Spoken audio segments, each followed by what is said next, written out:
Asiria era la región ubicada en el antiguo Cercano Oriente que bajo el imperio neo-asirio llegó desde Mesopotamia, actual Irak, a través de Asia Menor, Turquía moderna y hasta Egipto.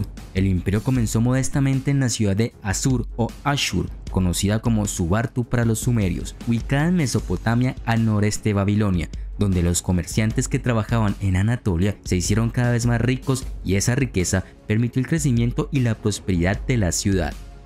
Los asirios eran un pueblo semita que originalmente habló y escribió acadio antes de que el lenguaje arameo, más fácil de usar, se hiciera más popular. Los historiadores han dividido el ascenso y la caída del imperio asirio en tres periodos: el antiguo reino, el imperio medio y el imperio tardío, también conocido como el imperio neoasirio. El imperio asirio es considerado el más grande de los imperios mesopotámicos debido a su extensión y al desarrollo de la burocracia y las estrategias militares que les permitieron crecer y florecer. Según las primeras inscripciones, el primer rey fue Tudilla y los primeros 17 reyes de Asiria vivían en tiendas, lo cual significa que el estado asirio habría tenido un origen tribal y nómada. Sin embargo, Ashur fue ciertamente un importante centro de comercio incluso en este momento, aunque su forma y estructura precisas no están claras. La colonia comercial de Karun-Kanesh se encontraba entre los centros más lucrativos para el comercio en el antiguo Cercano Oriente y definitivamente el más importante para la ciudad de Ashur. La riqueza generada por el comercio en Karun-Kanesh proporcionó a la gente de Ashur la estabilidad y seguridad necesarias para la expansión de la ciudad y sentó las bases para el surgimiento del imperio. El comercio con Anatolia fue igualmente importante para proporcionar a los asirios materias primas con las que pudieron perfeccionar la artesanía del hierro. Las armas de hierro del ejército asirio demostrarían una ventaja decisiva en las campañas que conquistarían toda la región del Cercano Oriente. Sin embargo, antes de que eso pudiera suceder, el panorama político necesitaba cambiar. Las personas conocidas como los hurritas y los Hatti dominaban la región de Anatolia y Ashur, al norte de Mesopotamia. Permanecieron a la sombra de estas civilizaciones más poderosas. Además de los Hatti, habían personas conocidas como los amorreos, que se establecían constantemente en el área y adquirían más tierras y recursos. El rey asirio Shamshi-Adad I expulsó a los amorreos y aseguró las fronteras de Asiria, reclamando a Ashur como la capital de su reino. Los Hatti continuaron siendo dominantes en la región hasta que fueron invadidos y asimilados por los hititas en el 1700 a.C. Los amorreos fueron un poder creciente en Babilonia durante al menos 100 años, cuando el rey amorreo llamado Sin-Muballit tomó el trono en el 1792 a.C. Su hijo, el rey Hammurabi, ascendió para gobernar y subyugar las tierras de los asirios. Alrededor de esta misma época, el comercio entre Ashur y Karun-Kanesh terminó, ya que Babilonia ahora saltó a la fama en la región y tomó el control del comercio con Asiria. Poco después de la muerte de Hammurabi en 1750 a.C., el imperio de Babilonia se vino abajo. Asiria intentó nuevamente ejercer el control sobre la región que rodeaba a Ashur, pero parece que los reyes de este periodo no estaban a la altura. La guerra civil estalló en la región y la estabilidad no se recuperó hasta el reinado del rey asirio Adasi. Adasi pudo asegurar la región y sus sucesores continuaron sus políticas, pero no pudieron o no quisieron participar en la expansión del reino. El vasto reino de Mitanni surgió del área del este de Anatolia y ahora tenía el poder en la región de Mesopotamia. Asiria cayó bajo su control. Las invasiones de los hititas bajo el rey Suppiluliuma rompieron el poder de Mitanni y reemplazaron a los reyes de Mitanni con gobernantes hititas, al mismo tiempo que el rey asirio Eriba-Adad I pudo ganar influencia en Mitanni. Los asirios ahora vieron una oportunidad para afirmar su propia autonomía y comenzaron a expandir su reino hacia afuera de Ashur a las regiones que anteriormente tenían los Mitanni. Los hititas contraatacaron y pudieron mantener a raya a los asirios, hasta que el rey Ashur-uballit I derrotó a las fuerzas Mitanni restantes bajo los comandantes hititas y tomó porciones significativas de la región. Le sucedieron dos reyes que mantuvieron lo que se había ganado, pero no se logró ninguna expansión hasta la llegada del rey Adad-nirari I, que expandió el imperio asirio al norte y al sur, expulsando a los hititas y conquistando sus principales fortalezas. Con Mitanni bajo control asirio, Adad-Nirari decide que la mejor manera de evitar cualquier levantamiento futuro era eliminar a los antiguos ocupantes de la tierra y reemplazarlos por asirios. Aquellos segmentos de la población que habían resistido activamente a los asirios fueron asesinados o vendidos como esclavos, pero las poblaciones en general se vieron absorbidas por el creciente imperio y fueron consideradas asirias. Su hijo y sucesor, Shalmaneser I, completó la destrucción de los Mitanni y absorbió su cultura. Shalmaneser continuó las políticas de su padre, incluida la reubicación de las poblaciones, pero su hijo Tulkulti-Ninurta fue aún más lejos. Tukulti-Ninurta I también estaba muy interesado en adquirir y preservar el conocimiento y las culturas de los pueblos que conquistó y desarrolló un método más sofisticado para elegir qué tipo de individuo o comunidad se reubicaría y en qué ubicación específica. Los escribas y eruditos, por ejemplo, fueron elegidos cuidadosamente y enviados a centros urbanos donde podían ayudar a catalogar obras escritas y ayudar con la burocracia del imperio. Derrotó a los hititas en la batalla de Niriyá en el año 1245 a.C., que efectivamente puso fin al poder hitita en la región y comenzó el declive de su civilización. Cuando Babilonia hizo incursiones en territorio asirio, Tulkulti-Ninurta castigó severamente la ciudad saqueando los templos sagrados y llevando al rey y una parte de la población de regreso a Ashur como esclavos. Su profanación de los templos de Babilonia fue vista como una ofensa contra los dioses, ya que los asirios y los babilonios compartieron muchas de las mismas deidades, y sus hijos y funcionarios de la corte se rebelaron contra él por poner su mano sobre los bienes de los dioses. Fue asesinado en su palacio, probablemente por uno de sus hijos, Ashur-nadin-apli, quien luego tomó el trono. Tras la muerte de Tulkulti-Ninurta I, el imperio asirio cayó en un periodo en el que no se expandió ni disminuyó. Todo esto cambió con el ascenso de Tiglat-Pileser I al trono. Este revitalizó la economía y el ejército a través de sus campañas, agregando más recursos y poblaciones calificadas al imperio asirio. La alfabetización y las artes florecieron. El ascenso del rey Adad-Nirarit II trajo el tipo de avivamiento que Asiria necesitaba. Adad-Nirarit II reconquistó las tierras que se habían perdido, incluidas Ebernari, y aseguró las fronteras. Los arameos derrotados fueron ejecutados o deportados a regiones dentro del corazón de Asiria. También conquistó Babilonia, pero aprendiendo de los errores del pasado, se negó a saquear la ciudad y en cambio firmó un acuerdo de paz con el rey en el que se casaron con las hijas de los demás y prometieron lealtad mutua. Su tratado aseguraría a Babilonia como un poderoso aliado, en lugar de un problema constante durante los próximos 80 años. Los reyes que siguieron a Adad-Nirarit II continuaron las mismas políticas y expansión militar. Tukulti-Ninurta II expandió el imperio hacia el norte y ganó más territorio hacia el sur en Anatolia, mientras que Ashurnarpal II consolidó el gobierno y extendió el dominio asirio a través de Canaán. Su método más común de conquista fue a través de una guerra de asedio que comenzaría con brutales asaltos a las ciudades. Los avances en la tecnología militar no fueron la única contribución, ni siquiera la principal de los asirios, ya que durante este mismo tiempo hicieron un progreso significativo en la medicina, construida sobre la base de los sumerios. El imperio fue revitalizado por Tiglat-Pileser III, que reorganizó el ejército y reestructuró la burocracia del gobierno. Llevó a cabo amplias reformas del ejército, reafirmó el control central sobre el imperio, reconquistó la costa mediterránea e incluso subyugó a Babilonia. Reemplazó el servicio militar obligatorio con una tasa de mano de obra impuesta a cada provincia y también exigió contingentes de los estados vasallos.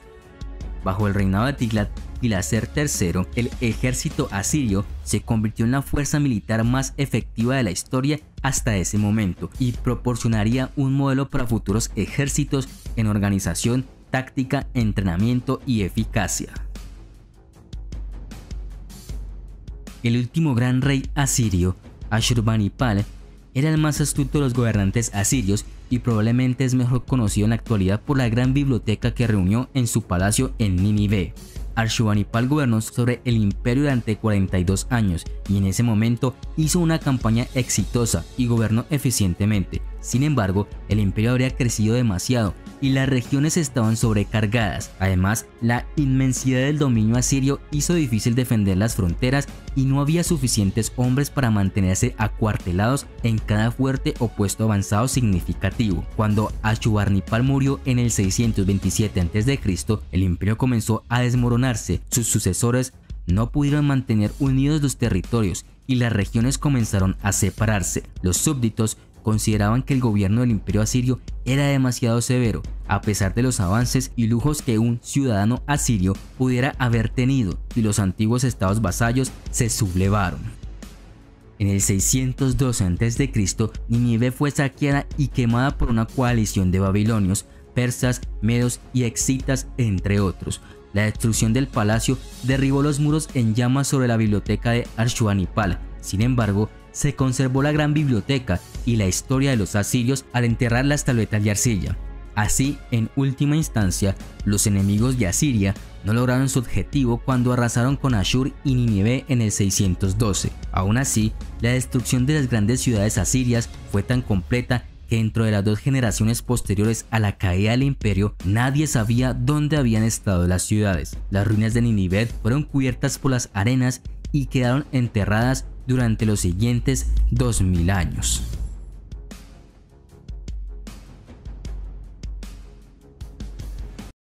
El imperio babilónico fue el estado más poderoso del mundo antiguo después de la caída del imperio asirio. Su capital, Babilonia, estaba bellamente adornada por el rey Nabucodonosor, quien erigió varios edificios famosos, incluso después de que el imperio de Babilonia fuera derrocado por el rey persa Ciro el Grande. La ciudad misma siguió siendo un importante centro cultural. Se cree que el nombre deriva de Bat-il o Bat-ilin, que en el idioma acadio de la época significaba puerta de Dios o puerta de los dioses. La ciudad de Babilonia hace su primera aparición después de la caída del imperio de la tercera dinastía de Ur, que había gobernado los estados de la ciudad de la llanura aluvial entre los ríos Éufrates y Tigris durante más de un siglo. Una crisis agrícola significó el fin de este estado centralizado y varias tribus más o menos nómadas se asentaron en el sur de Mesopotamia. Una de ellas fue la nación de los amorreos, que se hizo cargo de Isin, Larsa y Babilonia. Sus reyes son conocidos como la primera dinastía de Babilonia. El Aria fue unificada por Hammurabi, un rey de Babilonia de ascendencia amorrea. Ascendió al trono tras la abdicación de su padre, el rey Sin-Mubalir, y transformó la ciudad con bastante rapidez en una de las más poderosas e influyentes de toda Mesopotamia. Desde su reinado en adelante, la llanura aluvial del sur de Irak fue llamada Mad Akkadi, el país de Akkad. Después pasó a llamarse Babilonia. Después de esta unificación, comenzaron una serie de conflictos con sus estados vecinos. Primero Babilonia y su aliado Larsa libraron una guerra defensiva contra Elam, el archienemigo de Akkad, donde salió victorioso Hammurabi. Poco después de esto, Hammurabi decide atacar a Larsa, su antiguo aliado, y derrotó a su rey Kin-Sin. Luego comenzó una guerra contra Asur, saliendo victoriosos nuevamente. Se libraron otras guerras contra Hansab, Elam, Mari, Esnuna y las tribus de montaña en los Zagros. Después de que Hammurabi conquistó las ciudades estado vecinas, tenía gran parte del sur y el centro de Mesopotamia bajo el dominio unificado de Babilonia, creando un imperio, y convirtió a Babilonia en una ciudad rica, poderosa e influyente. Creó uno de los códigos legales escritos más antiguos y completos del mundo, conocido como el Código de Hammurabi, ayudando a Babilonia a superar otras ciudades de la región. El texto, compilado al final del reinado de Hammurabi, es menos una proclamación de principios que una colección de precedentes legales establecidos entre la prosa que celebra el gobierno justo y piadoso de Hammurabi. El Código de Hammurabi proporciona algunos de los primeros ejemplos de la doctrina de Lex Talionis, o las leyes de retribución, o conocidas como ojo por ojo. Tiene 282 edictos. Los edictos van desde el derecho de la familia hasta los contratos profesionales y el derecho administrativo, a menudo delineando diferentes estándares de justicia para las 3 clases de la sociedad babilónica: la clase propietaria, los libertos y los esclavos. Por ejemplo, si un hombre roba un buey, debe pagar 30 veces su valor. Los éxitos de Hammurabi se convirtieron en los problemas de sus sucesores. Después de la anexión de Mari en el noreste y Esnuna en el este, no hubo una amortiguación contra el creciente poder del imperio hitita en Anatolia y las tribus casitas en los Zagros. Fue imposible para los sucesores de Hammurabi luchar contra todos estos enemigos al mismo tiempo y comenzaron a perder el control. Los enemigos comenzaron a invadir Babilonia en 1595 a.C. Después de esta espectacular incursión, las tribus casitas se apoderaron de la ciudad, pero pronto fueron babilonizadas. El primer rey de la dinastía casita, Agun-Kakrime, derrotó a los hititas y recibió la estatua de Marduk. Sin embargo, comenzó un declive que duraría casi un milenio, donde Babilonia fue eclipsada por otras naciones. El primero en hacerlo fue el reino de Mitanni, que dominaba la parte norte de Mesopotamia y se metió en problemas cuando los hititas y los asirios unieron fuerzas contra los mitanianos. Después del declive de Mitanni, el imperio asirio medio se hizo poderoso y en el siglo XIII los gobernantes de Babilonia tuvieron que respetar el dominio de los reyes asirios como Shalmaneser y Tikulti-Ninurta. Este último capturó a Babilonia y se llevó la imagen de Marduk. Los reyes casitas fueron reemplazados como gobernantes del sur de Mesopotamia por la segunda dinastía de Isin bajo Nabucodonosor I. Sin embargo, este avivamiento fue breve. Babilonia sufrió incluso más durante la era de la confusión, como los escribas babilonios llamaron años alrededor del siglo 1000 a.C. Desde el oeste, un gran número de pueblos arameos invadieron y desde el sur, un pueblo nómada llamado Caldu se mudó a la zona costera de Babilonia. Estas personas son conocidas en la historia como los caldeos. Los caldeos en particular representaban una amenaza continua para las ciudades de Babilonia. Establecieron su base en la zona costera de Mesopotamia, desde donde emergieron para atacar el territorio vecino. Las extensas marismas de la zona proporcionaron un refugio ideal contra las represalias. Los asirios fueron los primeros en recuperarse de la recesión bajo el rey Asurnasirpal II. Su imperio comenzó a crecer nuevamente y esta expansión continuó durante los reinados de sus sucesores. Uno de los grandes desafíos fue la integración de Babilonia, que era la cultura gemela de Asiria y demasiado estimada para ser reducida a la condición de provincia. Tiglat-Pileser III buscó una solución en una doble monarquía, unió a los dos países en una unión personal. Así, los asirios del norte de Mesopotamia se hicieron pasar por protectores de Babilonia, trataron principalmente a los reyes de Babilonia con gran respeto e hicieron campaña contra sus enemigos, principalmente los caldeos y el reino de Elam. Aún así, en al menos dos ocasiones, los caldeos pudieron capturar a Babilonia y mantenerla durante años. A cambio de su ayuda, los reyes asirios esperaban la lealtad del rey de Babilonia y sus súbditos, lo que generalmente se presentaba, ya que las poblaciones urbanas de Babilonia veían a los asirios como su mejor protección contra los invasores y asaltantes. Estos monarcas también mantuvieron los templos firmemente en su lugar y cuando surgió la necesidad no dudaron en imponerles tributos. Los reyes asirios también siguieron regularmente la práctica de instalar a uno de sus hijos como rey de Babilonia, subordinado al rey de Asiria. A finales del siglo VII comenzaron a desarrollarse eventos que conducirían al colapso del imperio asirio. La muerte del último de los grandes reyes asirios, Asurbanipal, en 627 a.C. fue seguida por una guerra civil entre dos de sus hijos, el rey de Asiria y el rey de Babilonia. El rey de Babilonia salió victorioso, pero para entonces los caldeos habían tomado Babilonia nuevamente. Fueron dirigidos por uno de sus generales llamados Nabopolassar. Con la guerra civil de los asirios terminada y el ex rey de Babilonia, ahora rey de Asiria, Nabopolassar ahora enfrentó un extenuante intento asirio de recuperar el control de Babilonia. La guerra continuó durante 7 años, pero los asirios también tuvieron que lidiar con los acontecimientos en su frontera norte, donde los invasores excitas y cimerios de las estepas al norte del Mar Negro montaron devastadoras incursiones a través del territorio asirio hacia el 616 a.C. Los caldeos habían repelido a los asirios y tenían el control total de Babilonia. Nabucodonosor II aseguró el dominio de estos territorios derrotando a los egipcios en la batalla de Carquemish, todavía en vida su padre.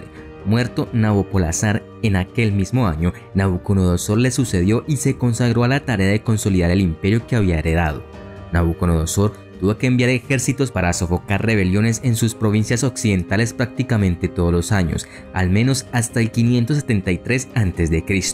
En una de estas campañas, en el 597, tuvo que sofocar una rebelión en el reino de Judea, capturó Jerusalén, deportando a 3000 de sus principales ciudadanos a Babilonia. A pesar de que Nabucodonosor había ocupado Jerusalén y deportado a muchos judíos a Babilonia, el rey Joaquín de Judá se rebeló junto con los egipcios en el 597 a.C. Tras recuperar Jerusalén, Nabucodonosor los castigó con una segunda deportación a Babilonia. Puso entonces en el trono de Judá a Sedecías, que también le traicionó, rebelándose de nuevo en alianza con Tiro y Egipto. Nabucodonosor desató toda su furia en esa ciudad. Después de un asedio de 18 meses, la ciudad fue saqueada, sus paredes derribadas y sus templos quemados. El último rey de Judá, Sedequías, fue cegado y hecho prisionero, y muchos miles más de personas fueron deportadas. Otras se refugiaron en Egipto. Finalmente, en 573, Tiro acordó someterse al gobierno de Babilonia y rendir homenaje, y esto parece haber traído la paz a las provincias occidentales de Nabucodonosor. En casa, Nabucodonosor fue un gran gobernante y restaurador, prestó mucha atención al bienestar económico de la gente, tomando en serio el deber tradicional de los reyes mesopotámicos de reparar y mantener los canales, diques y piscinas de los que dependían su bienestar. De hecho, expandió el sistema de riego del sur de Mesopotamia como nunca antes, trayendo mucha tierra nueva bajo cultivo. Babilonia fue reconstruida, ampliada y embellecida, convirtiéndose en la ciudad más grande y magnífica del mundo en ese momento. Otras ciudades en el sur de Mesopotamia también recibieron gran atención, y todas las antiguas ciudades sumerias se restauraron y ampliaron sus templos. Este periodo de hecho marcó el punto culminante de la riqueza e influencia de los templos en la sociedad babilónica. Fueron las instituciones sociales y económicas predominantes de la época. Bajo su mandato construyó la puerta de Ishtar, llamada así por Ishtar, una diosa del amor y la guerra. La puerta de Ishtar sirvió como la entrada ceremonial al muro interior de Babilonia, una ruta que finalmente conduce al Sigurat y santuario de Esagil. La gente que pasara en la antigüedad vería ladrillos vidriosos azules y amarillos con imágenes alternas de dragones y toros tallados en relieve. También los jardines colgantes de Babilonia, un colosal laberinto de árboles en terrazas, arbustos, flores y cascadas artificiales que son una de las 7 maravillas del mundo antiguo. Sin embargo, los arqueólogos han encontrado escasa evidencia de los jardines. No está claro dónde se ubicaron o si alguna vez existieron. Nabucodonosor murió en el 562 a.C. 3 reyes oscuros se siguieron en rápida sucesión, cada uno derribado por golpes de palacio. Luego, en 556 a.C., un hombre llamado Nabonido llegó al trono, reinó entre 556 y 539 a.C.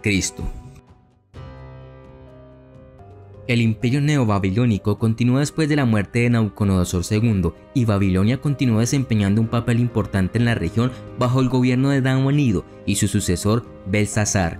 Babilonia había estado estrechamente relacionado con enemigos de Ciro en otros lugares. El imperio fue previamente un aliado de Creso de Lidia, cuyo reino fue invadido por los persas unos años antes de la invasión de Babilonia. En 539 a.C., el imperio cayó ante los persas bajo Ciro el Grande en la batalla de Opis. Asimismo, Ciro afirmaba ser el sucesor legítimo de los antiguos reyes de Babilonia, por lo que logró ser muy popular en Babilonia, a diferencia de Nabonido. Tiempo después de la derrota del imperio persa a manos de Alejandro Magno, la ciudad hace parte del imperio macedónico. Después de la muerte de Alejandro en Babilonia en 323 a.C., en las guerras de los Diádocos, sus sucesores lucharon por su imperio en general y la ciudad específicamente, hasta el punto en que los residentes huyeron por su seguridad. Babilonia estaba desierta y olvidada, la ciudad cayó en ruinas e incluso nunca se acercó a su antigua grandeza.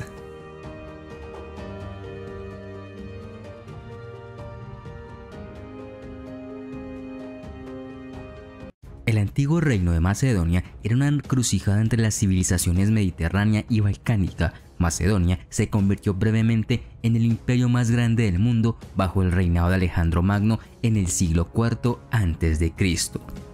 Durante siglos, los macedonios tuvieron poco que ver con el sur de Grecia y los griegos los consideraron bárbaros que solo eran útiles para las materias primas que proporcionaba su región, especialmente la madera para la construcción naval. Los macedonios, por su parte, tenían a los griegos en igual desprecio. Durante la invasión persa de 480 a.C., Macedonia estaba bajo el dominio persa y se vio obligada a proporcionar tropas para la fuerza invasora. Después de la victoria griega y la expulsión de los persas, Macedonia prefirió mantenerse alejado del resto de Grecia y las disputas y luchas que constantemente tuvieron lugar entre las ciudades-estado griegas y los estados del sur hicieron lo mismo con Macedonia. A principios del siglo VII a.C., los macedonios bajo su rey Carano se establecieron en la parte central de la región y con el tiempo colonizaron hacia el norte y el sur, desplazando a los tesalios e ilirios que habían estado viviendo allí. Antes de su llegada, la tierra era conocida como Ematia, según Homero. Los macedonios tuvieron que lidiar constantemente con vecinos agresivos, especialmente del norte y el oeste, desde donde los guerreros paonios, tracios e ilirios atacaban repetidamente. Durante el siglo IV, Macedonia comenzó a desarrollarse de ser una confederación de tribus y ciudades-estado a ser un reino unificado. Al mismo tiempo, la cultura griega se generalizó en el interior. Estos desarrollos internos fueron acompañados por una mayor participación política con las ciudades-estado de Grecia propiamente dichas. A diferencia de las ciudades-estado griegas que tenían una especie de gobierno democrático, Macedonia era una monarquía hereditaria. Los reyes a menudo eran polígamos y la sucesión a veces era controvertida, con varios hijos de varias madres, todos rivales para ser los herederos. El rey era el jefe de estado, el comandante de las fuerzas armadas y también el jefe de la religión. También tenían el poder de acuñar monedas y hacer circular dinero. A pesar de que el rey tenía el poder supremo, convocó un consejo llamado Sinedrión. El Sinedrión estaba compuesto por hombres macedonios de alto rango y se reunían para discutir problemas y darle consejos al rey. El rey no podía elegir a los miembros del Sinedrión porque a algunos de ellos se les había garantizado un lugar por derecho de nacimiento. La principal dinastía gobernante de Macedonia fueron los Argeats, a la cual pertenecían Filipo II y Alejandro Magno, quienes expandieron y fortalecieron Macedonia. Filipo II gobernó desde 360 hasta 336 a.C. y su reinado fue un importante punto de inflexión para Macedonia. Fue el tercer hijo del rey Amintas III y creció como cautivo en Tebas, donde en realidad recibió una gran educación. Cuando sus dos hermanos mayores murieron, él se convirtió en el heredero y finalmente tomó el trono. Cuando Filipo II se convirtió en rey de Macedonia en el 359 a.C., heredó un ejército relativamente ineficaz. Inmediatamente inició una serie de reformas militares. Juntos, Alejandro y su padre crearían un ejército diferente a todo lo que había visto el mundo antiguo. Las guerras anteriores, como la persa y la del Peloponeso, habían demostrado que las viejas costumbres ya no eran fiables. Filipo tomó un grupo de hombres poco disciplinados y los convirtió en un ejército formidable. La mayoría de los historiadores creen que Filipo desarrolló sus ideas como rehén en Tebas, observando a su famosa banda sagrada. Para empezar, aumentó el tamaño del ejército de 10.000 a 24.000 y amplió la caballería de 600 a 3.500. Ya no se trataba de un ejército de ciudadanos guerreros, además creó un cuerpo de ingenieros para desarrollar armamento de asedio como torres y catapultas. Más tarde, Alejandro utilizaría estas torres de asedio con un efecto devastador en Tiro. Al igual que Alejandro después de él, Filipo exigía un juramento de fidelidad al rey. Se proporcionaron uniformes, una idea sencilla que daba a cada hombre un sentido de unidad y solidaridad. Además de lo obvio, había una lógica detrás de lo que hicieron. Cada soldado ya no sería leal a una provincia o ciudad en particular, ya que ahora solo serían leales al rey. Esta lealtad y reestructuración se hicieron evidentes en la victoria de Filipo sobre Atenas y Tebas, con la ayuda de un Alejandro de 18 años. También se dotó a cada unidad individual de su propio comandante, lo que permitió una mejor comunicación. La unidad de combate fundamental pasó a ser los taxis, que solían constar de 1540 hombres y estaban dirigidos por un tasiarca. Cada taxis se dividía en distintas subdivisiones. A continuación, Filipo cambió el armamento principal de la lanza hoplita a la zarisa, una pica que tenía la ventaja de llegar más lejos que las lanzas mucho más cortas de la oposición. Obviamente, la longitud de la zarisa dificultaba su manejo, que exigía fuerza y destreza. El hoplita se convirtió en pesetairoi o compañero de a pie. Al igual que su predecesor, también portaba un escudo o aspis, pero debido al tamaño de la zarisa, se llevaba en cabestrillo al hombro. Además de la zarisa, cada hombre poseía una espada más pequeña de doble filo o sifos para la lucha cuerpo a cuerpo. La falange solo tenía un inconveniente: funcionaba mejor en terreno llano e ininterrumpido.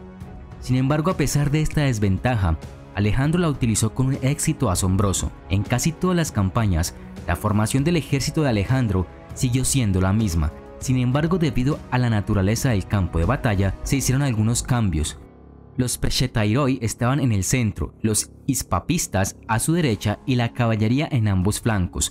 Los arqueros y la infantería ligera adicional servían en los flancos exteriores y en la retaguardia. Los Peshetairoi estaban adoctrinados para mantener las filas en cualquier circunstancia, aunque eran capaces de romperlas sin problema cuando era necesario. Esto quedó patente en Gaugamela contra los carros de guerra de Darío. En la batalla, las 5 primeras filas bajaban sus zarizas paralelas al suelo, mientras que las filas de retaguardia llevaban las suyas erguidas. Tanto en el flanco derecho como en el izquierdo se encontraba la caballería. La caballería era la principal fuerza de ataque del ejército y era la encargada de romper las líneas enemigas. Había 2 divisiones de caballería, la caballería de compañía y los prodromoi. Esta última era la caballería balcánica más flexible y versátil y se utilizaba principalmente como exploradora. El propio Alejandro Magno no rehuía a los combates, sino que se ponía a menudo al frente de su guardia de caballería. Combatir en primera línea se consideraba una obligación de los reyes macedonios, lo que causó mucha mortandad en las dinastías reales. Aparte de estos cuerpos puramente macedonios, la infantería de Alejandro se completaba con los aliados y mercenarios griegos y balcánicos.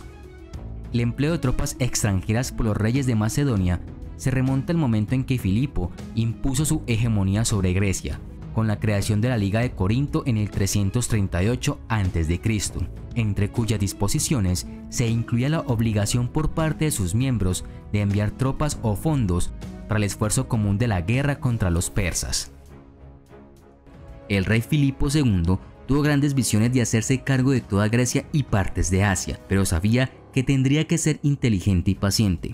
Utilizó todo tipo de estrategias diplomáticas e incluso sobornos para aplacar y conquistar ciudades-estado griegas.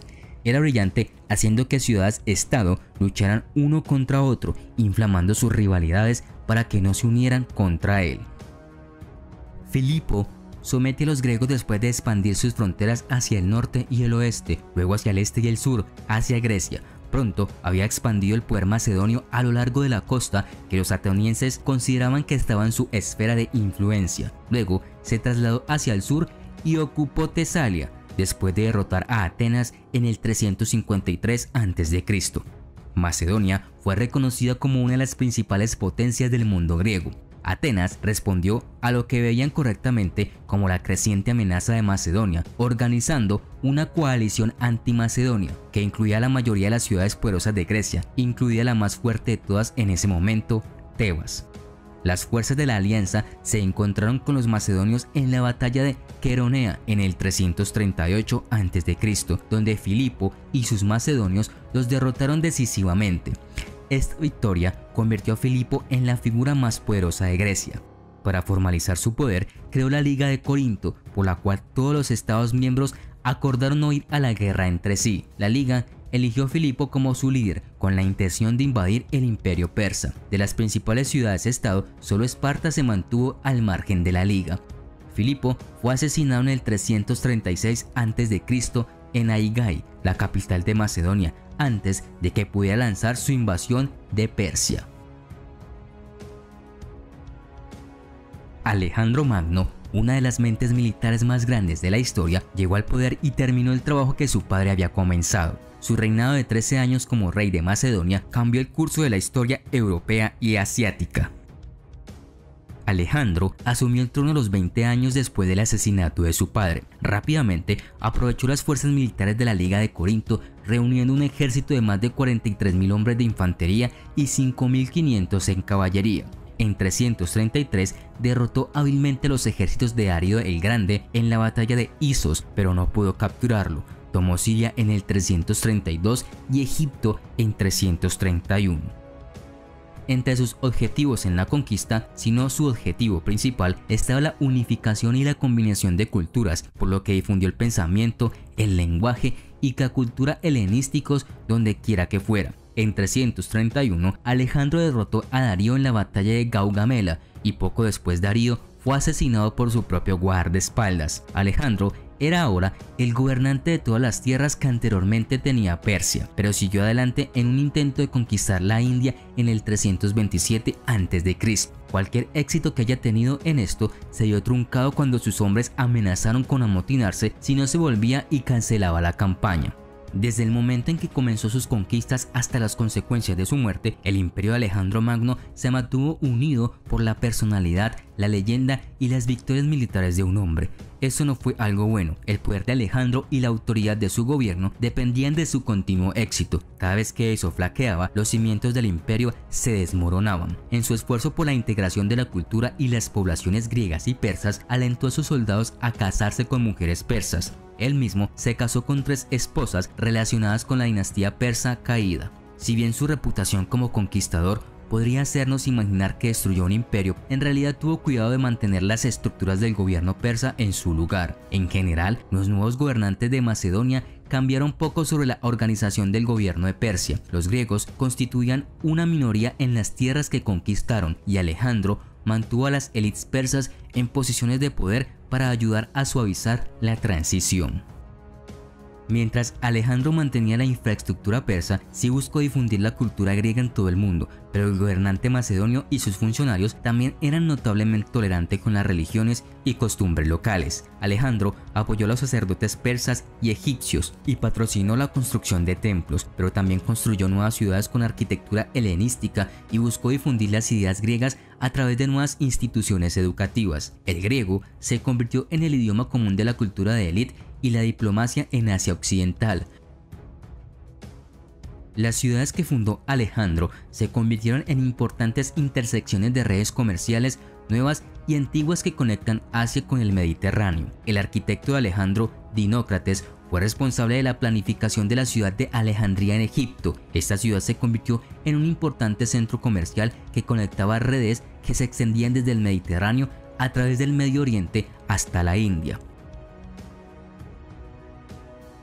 En 323 a.C., después de 10 días de una fiebre alta, Alejandro Magno muere. Alejandro no nombró sucesor, por lo que su imperio se dividió entre sus 4 generales: Lisímaco, que gobernaría Tracia y Asia Menor; Ptolomeo I, Egipto, Palestina, Cilicia, Nabatea y Chipre; Seleuco, Mesopotamia, Levante, Persia e India; y Casandro, quien tomó Macedonia y Grecia.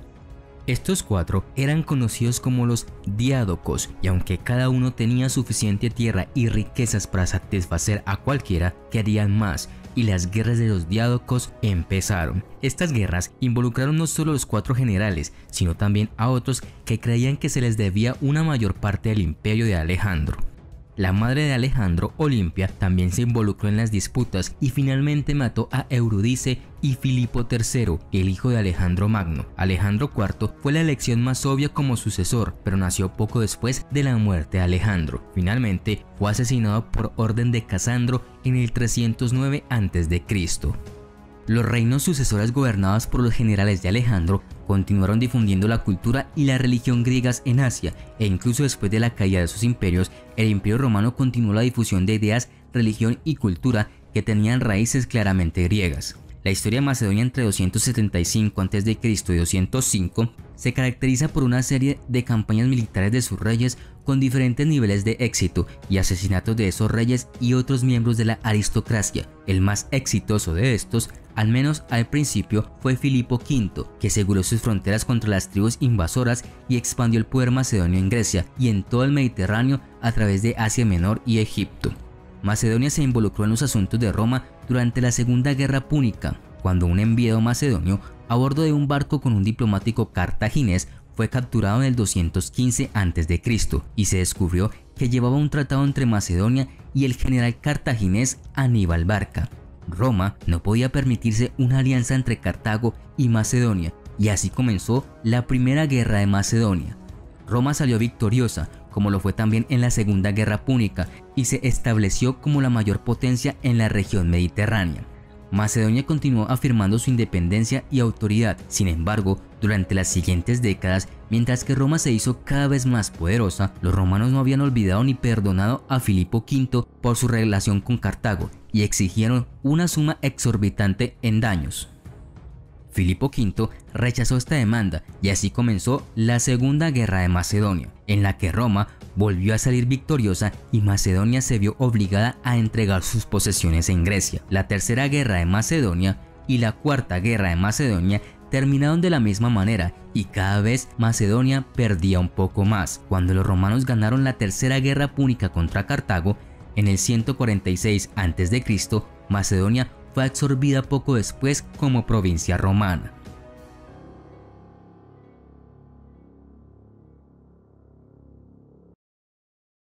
El Imperio Persa es el nombre dado a una serie de dinastías centradas en el Irán moderno, que abarcó varios siglos, desde el siglo VI a.C.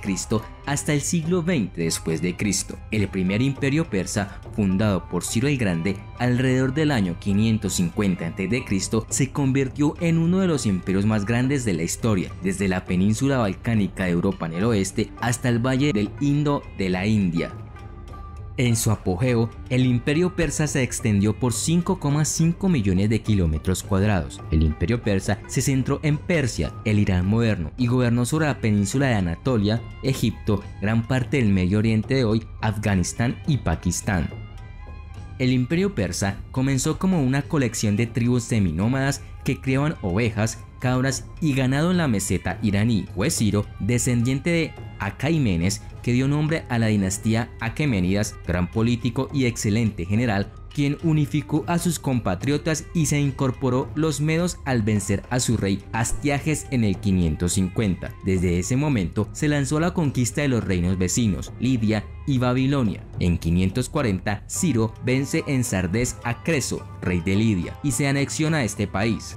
3 años más tarde se apodera de Babilonia mal defendida. Cuando en 529 murió Ciro, luchando contra los nómadas del nordeste, el primer gran imperio indoeuropeo estaba sólidamente establecido. Ciro se mostró tolerante, política seguida por sus inmediatos sucesores, permitiendo que la diversa ciudadanía de Persia continuara practicando sus propias formas de vida. Este periodo de tiempo a veces se llama paz pérsica o paz persa y permitió a los judíos el regreso a Jerusalén en el 537 a.C.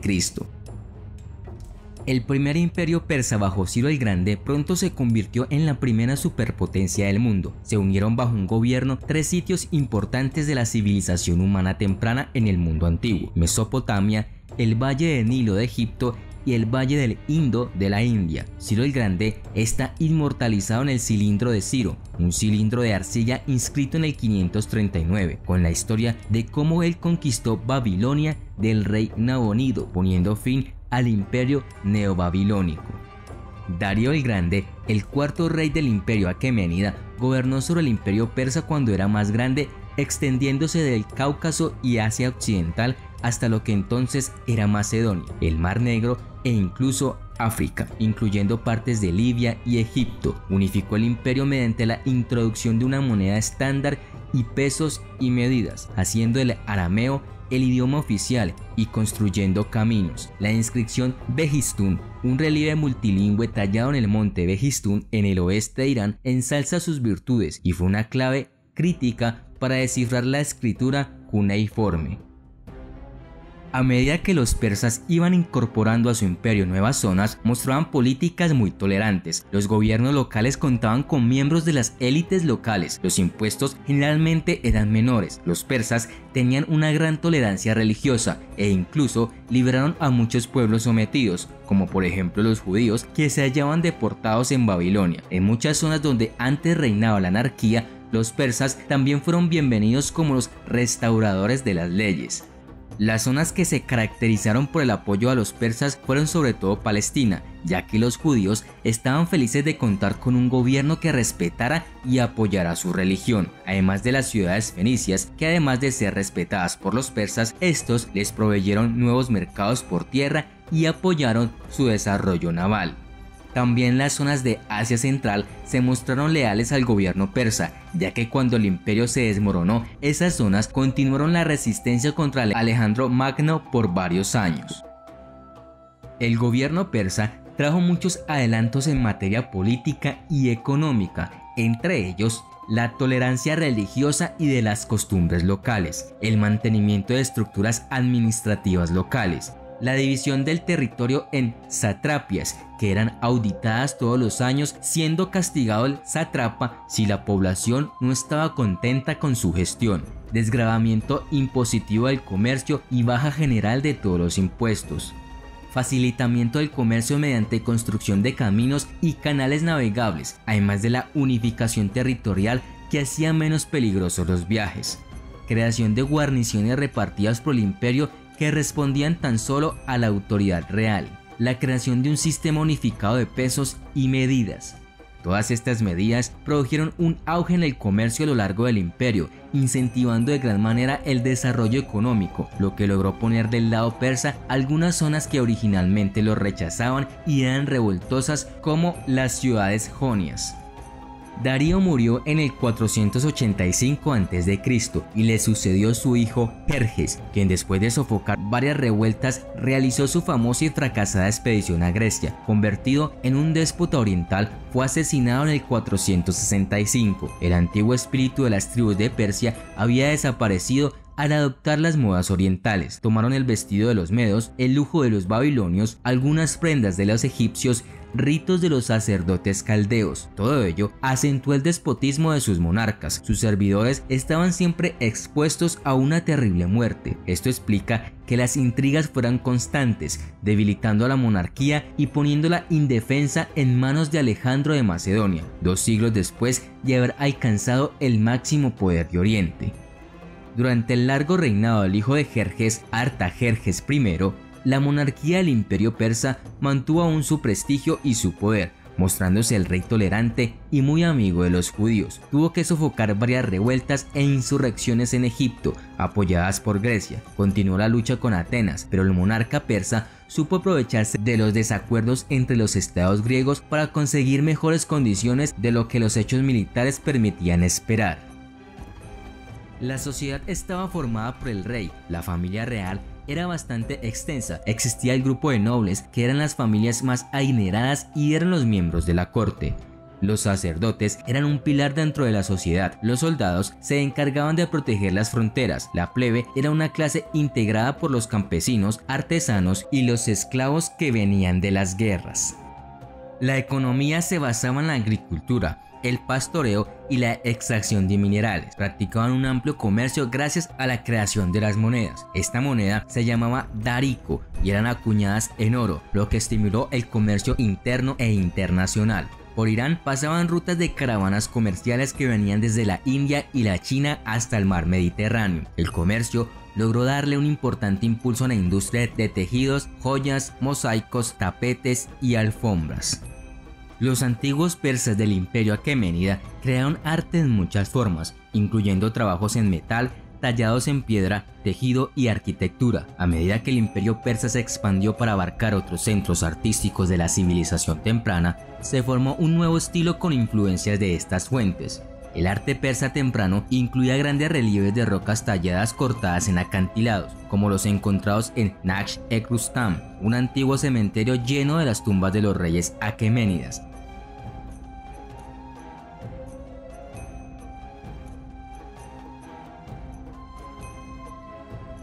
La primera capital del imperio persa aqueménida fue Pasargada, pero hacia el 512 a.C. el rey Darío I el Grande emprendió la construcción de este masivo complejo, ampliado posteriormente por su hijo Jerjes y su nieto Artajerjes. Mientras las capitales administrativas de los reyes aqueménidas fueron Susa, Ecbatana y Babilonia, la ciudadela de Persépolis mantuvo la función de capital ceremonial, donde se celebraban las fiestas de Año Nuevo. Construida en una región remota y montañosa, los palacios aquemenios de Persépolis se construyeron sobre enormes terrazas. Estaban decoradas con fachadas ornamentales que incluían los largos tallados en relieve en roca por los cuales los antiguos persas eran famosos. En el 330 a.C., Alejandro Magno, en su campaña a Oriente, ocupó y saqueó Persépolis, incendiando el palacio de Jerjes, para simbolizar quizás el fin de la guerra panhelénica de revancha hacia los persas. Esta ciudad se encuentra entre los mejores sitios arqueológicos del mundo. Fue nombrado Patrimonio de la Humanidad por la UNESCO en 1979. Muchas personas piensan que Persia es sinónimo de Islam, aunque el Islam solo se convirtió en la religión dominante en el imperio persa después de las conquistas árabes del siglo VII. El primer imperio persa fue moldeado por una religión diferente, el zoroastrismo. Derivado del nombre del profeta persa Zoroastro, el zoroastrismo es posiblemente la primera religión monoteísta del mundo. Todavía se practica hoy como una religión minoritaria en partes de Irán e India. Zoroastro, que probablemente vivió en algún momento entre 1500 y 500 a.C., enseñó a los seguidores a adorar a un dios en lugar de las muchas deidades adoradas por los grupos indo-iraníes anteriores. Ciro el Grande creó un ejército organizado para hacer cumplir la autoridad nacional, a pesar de la diversidad etnocultural entre las naciones sujetas, el enorme tamaño geográfico del imperio y la lucha constante por el poder por parte de los competidores regionales. Este ejército profesional incluía la unidad de los Inmortales, que comprendía 10.000 unidades de infantería pesada altamente entrenada. Bajo Darío el Grande, Persia se convertiría en el primer imperio en inaugurar y desplegar una armada imperial, con personal que incluía fenicios, egipcios, chipriotas y griegos. Pero este era un punto débil. A pesar de contar con un ejército y una flota incomparable, su organización y tácticas dejaban mucho que desear. El ejército estaba compuesto por un núcleo de élite que era la guardia personal del emperador, también llamados los Inmortales, y luego a estos se sumaban elementos de todos los pueblos dominados. No existían unidades estándar, sino que era un ejército muy heterogéneo. Este ejército casi carecía de tácticas para combatir en formaciones. Esto contrastaba con los ejércitos griegos, que eran en muchos casos más disciplinados y experimentados, y además tenían tácticas de combates y equipos muy superiores a los persas. De esta manera, un pequeño número de griegos podía mantener a raya a un contingente persa varias veces superior, como quedó demostrado en la batalla de las Termópilas. El inicio del final de los persas surgió con la derrota en las guerras médicas, cuando no lograron hacer frente al ejército de Grecia y a una serie de factores sociales y culturales que tiraron abajo la esencia de la unificación del imperio. La política central y periférica se degradó paulatinamente, se dieron muchas intrigas y conspiraciones entre familias en busca del poder y las provincias perdieron poco a poco el vínculo que las unía. Alejandro Magno en el 334 cruzó al Asia Menor y derrotó a los persas en Gránico. Luego de tomar esas ciudades, tomó la mayor parte de Asia Menor con poca resistencia. En el 331, los griegos entraron en Mesopotamia. A pesar de que el rey persa Darío III les ofreció la paz, estos la rechazaron. Los persas enfrentaron a los griegos con un renovado ejército, pero fueron derrotados una vez más, y el rey Darío fue asesinado por los nobles. Los griegos tomaron Babilonia y las ciudades de Susa, Persépolis y Ecbatana, siendo Persépolis incendiada para vengar la destrucción de Atenas durante la invasión persa a Grecia. Los persas continuaron resistiendo con una gran guerra al estilo guerrillero en las zonas del norte y el este de Irán y el Asia central, pero los griegos finalmente lograron invadir también esas zonas, aplastando los últimos focos de resistencia. A pesar de la caída, el estado persa resurgió y desapareció varias veces a través de la historia, y su legado se extiende hasta el actual estado de Irán.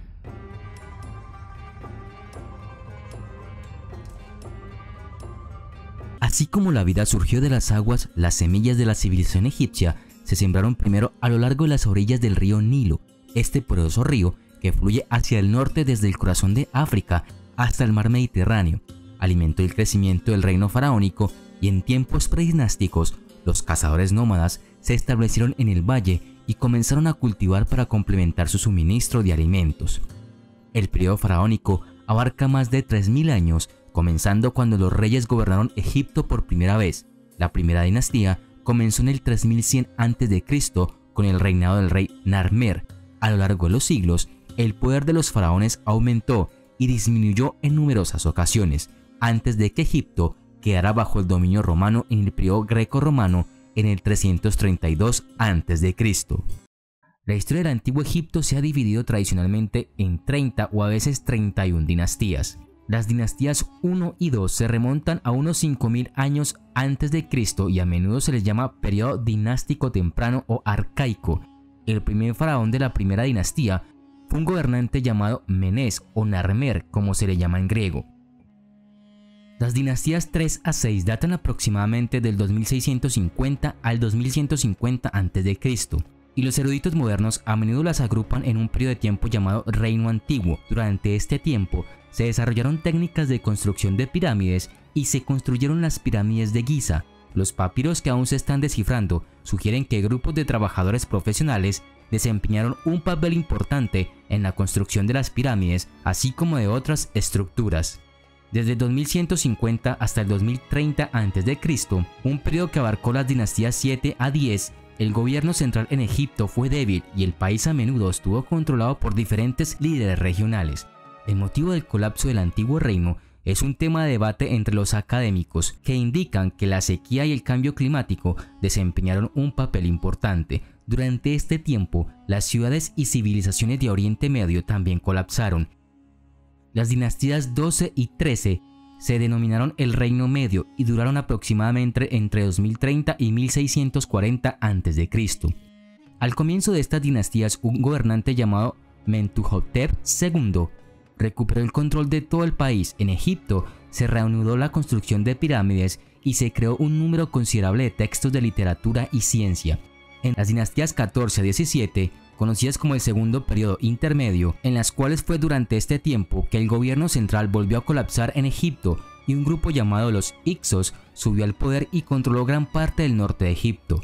El imperio nuevo surgió en esta época. El rey tebano Ahmose I expulsó a los Hicsos de Egipto y derrotó a los nubios, uniendo Egipto bajo su gobierno desde Tebas. En sus primeras campañas, Ahmose I creó estados amortiguadores alrededor de las fronteras de Egipto para evitar que cualquier otra potencia extranjera se afianzara en el país como lo habían hecho los Hicsos. Al hacerlo, inició la política de conquista que seguirían sus sucesores y daría origen al Imperio de Egipto. Este periodo es el más famoso de la historia de Egipto. Los monarcas más conocidos de Egipto como Hatshepsut, Tutmosis III, Amenhotep III, Akenatón, Tutankamón, Ramsés II el Grande y Ramsés III reinaron durante esta época, y algunos de los monumentos y templos más famosos, como los colosos de Memnón y el templo de Amón en Karnak, fueron construidos durante esta época. Ahmose I conquistó Avaris, expulsó a los supervivientes Hicsos al levante y luego los persiguió a través de Siria. Al hacerlo, naturalmente conquistó esas regiones para Egipto e instaló sus propios funcionarios para gobernarlas. Este fue el comienzo del Imperio egipcio. Después de derrotar a los Hicsos, Ahmose I marchó hacia el sur y expulsó a los nubios más allá de las fronteras tradicionales, ampliando así el territorio de Egipto en 3 direcciones: sur, este y norte, que incluían la rentable región del Levante. Aunque más tarde los Hicsos fueron vilipendiados, mejoraron la cultura egipcia de varias maneras y de manera significativa también mejoraron su armamento. Antes de la llegada de los Hicsos, los egipcios no tenían conocimiento del caballo ni del carro tirado por caballos. Todavía usaban también el arco simple y estaban equipados con espadas que no siempre eran confiables. El primer ejército permanente en Egipto fue establecido por Amenemhat I. Antes de esa época, el ejército estaba compuesto por reclutas enviados al rey por gobernadores regionales llamados nomarcas de sus distritos nomos, que a menudo eran más leales a su gobernante local y a su región que al propio rey. Estos primeros ejércitos marcharon bajo sus propios estándares y elevaron sus dioses de culto regionales. Amenemhat I cortó el poder de los nomarcas creando un ejército profesional con una cadena de mando que colocaba el poder en manos del rey y estaba supervisado por su visir. Amenhotep I continuó las políticas de Ahmose I y cada faraón que vino después de él hizo lo mismo. Tutmosis I sofocó rebeliones en Nubia y expandió los territorios de Egipto en el Levante y Siria. Nubia era especialmente apreciada por los egipcios por sus minas de oro y de hecho la región tomó su nombre de la palabra egipcia que significa oro, Nub. Poco se sabe de su sucesor Tutmosis II, porque su reinado se vio ensombrecido por la impresionante era de la reina Hatshepsut. Hatshepsut no solo es la gobernante más exitosa de la historia de Egipto, sino también una de las líderes más notables del mundo antiguo. Rompió con la tradición de una monarquía patriarcal sin evidencia de rebelión por parte de sus súbditos o de la corte. y estableció un reinado que enriqueció a Egipto financiera y culturalmente sin involucrarse en campañas militares extensas. Aunque hay pruebas de que encargó expediciones militares a principios de su reinado, el resto fue pacífico y se centró en la infraestructura, los proyectos de construcción y el comercio de Egipto. Restableció el contacto con la tierra de Punt, una tierra de riquezas casi mítica que suministraba a Egipto muchos de los bienes de lujo que las clases altas codiciaban, así como artículos necesarios para el culto de los dioses, como el incienso y la industria cosmética. Cuando Hatshepsut murió, fue reemplazada por Tutmosis III, quien posiblemente en un esfuerzo por evitar que futuras mujeres la emularan, hizo borrar el nombre de Hatshepsut de los monumentos. Habría hecho esto para mantener la tradición de un soberano varón, no porque tuviera algo contra la reina, y dejó su nombre intacto dentro de su templo mortuorio y en otros lugares fuera del ojo público. Aún así, los reyes posteriores no supieron nada de sus logros y no volvería a ser conocida en historia durante más de 2000 años. Tutmosis III demostró ser un gobernante capaz y eficiente y un líder militar brillante. Lideró 17 campañas en 20 años y salió victorioso en todas ellas. También fomentó y amplió el comercio y fue un hombre de cultura que ayudó a preservar la historia de Egipto. Las políticas exterior e interior de Tutmosis III enriquecieron a Egipto y ampliaron sus fronteras, proporcionando al país una economía estable y una creciente reputación internacional. En la época del reinado de Amenhotep III, Egipto estaba entre los más ricos y poderosos del mundo.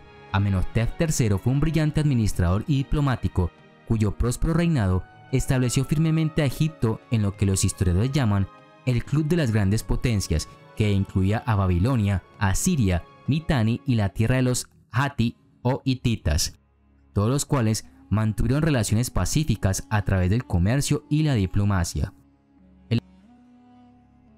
El hijo y sucesor de Amenhotep III fue Amenhotep IV, quien en el cuarto o quinto año de su reinado cambió su nombre a Akenatón y abolió las prácticas religiosas tradicionales de Egipto. Lo más probable es que sus reformas religiosas fueran una maniobra política para disminuir el poder del culto de Amón, que en su época era casi tan poderoso como el rey, y su atención al gobierno era tan mínima que su esposa Nefertiti asumió las funciones administrativas y correspondencia con otras naciones.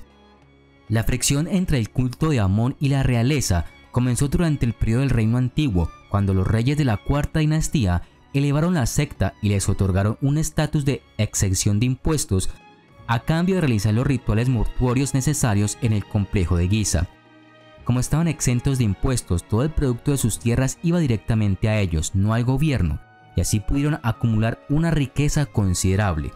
A partir del Imperio Antiguo, el poder del culto no hizo más que crecer, por lo que es probable que las reformas de Akenatón estuvieran motivadas mucho más por la política y la codicia que por cualquier visión divina de un único Dios verdadero. Bajo el reinado de Akenatón, la capital se trasladó de Tebas a una nueva ciudad, Aketatón, conocida ahora como Amarna, diseñada y construida por el rey y dedicada a su dios personal. Se cerraron los templos de todas las ciudades y pueblos y se abolieron las fiestas religiosas, excepto las que veneraban a su dios Atón.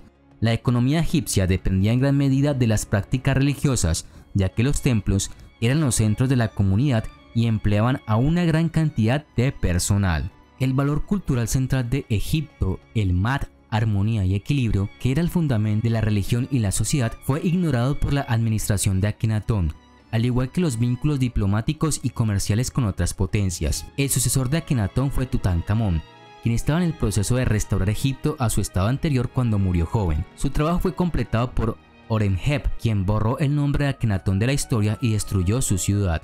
Horemheb logró restaurar Egipto, pero no tenía la fuerza que había tenido antes del reinado de Akenatón. Durante la dinastía 19, surgió el faraón más famoso de la historia de Egipto, Ramsés II el Grande. Puede que Ramsés II no haya devuelto completamente a Egipto al nivel de poder que había conocido bajo Amenhotep III, pero ciertamente estuvo cerca. La dinastía 19 continuó los éxitos de la 18, pero durante la dinastía 20 el imperio comenzó a declinar. Ramsés II y su sucesor, Merentaj, habían derrotado las invasiones de los pueblos del mar. En la dinastía 20, bajo el reinado de Ramsés III, los pueblos del mar regresaron con fuerza y el reino tuvo más remedio que movilizar su ejército y montar una defensa. Ramsés III derrotó a los pueblos del mar, tal como lo habían hecho sus predecesores, pero el costo en vidas y recursos fue tremendo. Los problemas que surgieron después indican que la pérdida de mano de obra resultó en una menor producción de granos y una economía en dificultades. El costo de la guerra también había agotado el tesoro y las relaciones comerciales con otras potencias estaban sufriendo porque Egipto no tenía el tipo de recursos que antes, y además estas otras potencias estaban lidiando con sus propias dificultades resultantes de las incursiones de los pueblos del mar y otros. Al mismo tiempo, el culto de Amón volvió a ser tan poderoso como lo había sido antes del intento de Akenatón de destruirlo.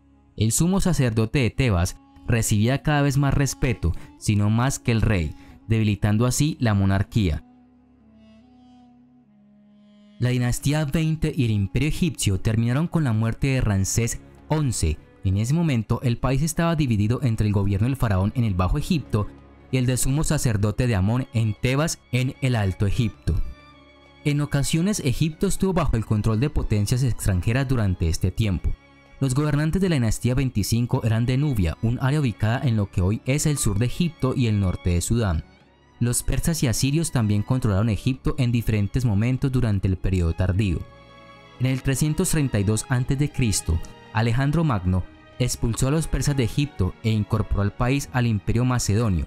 Después de la muerte de Alejandro Magno, llegó al poder una línea de gobernantes descendiente de Ptolomeo Soter, uno de los generales de Alejandro. El último de estos gobernantes ptolemaicos fue Cleopatra VII, quien murió por suicidio en el 30 a.C. Después de la derrota de sus fuerzas por Octavio, quien más tarde sería nombrado emperador romano Augusto en la batalla de Actium. Tras su muerte, Egipto quedó incorporado al Imperio Romano. Aunque los emperadores romanos tenían su base en Roma, los egipcios los trataban como faraones. Fundada por un pueblo de marineros y comerciantes conocidos como los fenicios, la antigua ciudad de Cartago, ubicada en la actual Túnez, fue un importante centro de comercio e influencia en el Mediterráneo occidental. La ciudad libró una serie de guerras contra Roma que finalmente conducirían a su destrucción. La ciudad se conocía originalmente como Kar-Hadach, Ciudad Nueva, para distinguirla de la antigua ciudad fenicia de Útica. Los griegos llamaron a la ciudad Carchedón y los romanos convirtieron este nombre en Cartago. El sitio de la ciudad estaba bien protegido y era fácilmente defendible, y su proximidad al estrecho de Sicilia la colocaba en un cuello de botella estratégico en el comercio mediterráneo este-oeste. Según la leyenda, Cartago fue fundada por la reina fenicia Elisa, más conocida como Dido, en el 814 a.C. Dido supuestamente huía de la tiranía de su hermano Pigmalión del Líbano y llegó a la costa del norte de África y estableció la ciudad en la alta colina conocida más tarde como Birsa. El reinado de Dido es descrito por el poeta romano Virgilio y otros como impresionante, notando cómo la ciudad creció de la pequeña comunidad en la colina a una gran metrópoli. Este relato y otros similares son legendarios, pero Cartago, que parece haber sido inicialmente un puerto menor en la costa donde los comerciantes fenicios se detenían para reabastecer o reparar sus barcos, era claramente un importante centro de comercio en el siglo IV a.C. La ciudad se desarrolló significativamente después de la destrucción por Alejandro del gran centro industrial y comercial de Tiro.